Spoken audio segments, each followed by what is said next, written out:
My name is Diana. I am 49 years old.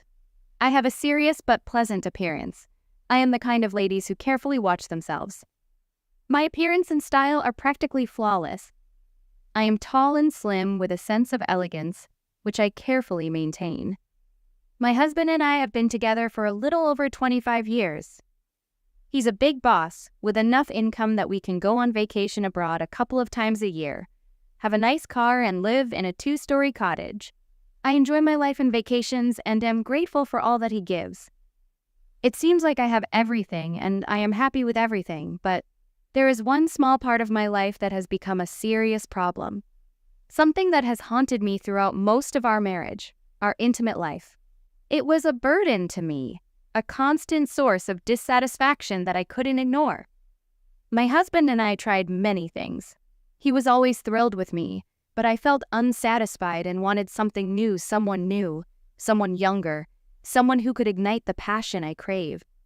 I needed excitement, adventure, something beyond the routine our life had become. Lately, my husband had been traveling more often on business trips, almost every month and sometimes across the country. That's when I found out he had a mistress, and I made a decision. Why wouldn't I, who had struggled for so long, find someone who would make me happy? I decided to find someone and placed an ad on a dating site. Married, attractive, slender woman looking for a young man. Surprisingly, I didn't have to wait long. Lots of guys responded, and I found it strange and at the same time nice that I could choose. It was a mixture of curiosity and excitement to know that so many people were interested in me. Picking one out of a dozen wasn't hard. I weeded out the too old and too young and settled on Evan, 25 years old, a company manager, almost macho. He was 6 feet tall, athletically built, blonde with eyes as blue as the sky. I was attracted to him in every way, and the thought of having such a handsome man made me shiver with excitement. I replied to him, letting him know that I was interested and wanted to meet. If he had any questions, he could ask and we would arrange to meet. 2 days later, in the evening, in high spirits, I went to room 413. It was midsummer, warm, and I purposely dressed lightly, as I often did at times like this. The anticipation was exciting, and I loved the way passers-by looked at me, lingering their gaze as I passed by. I was exactly that, a woman who likes to be admired.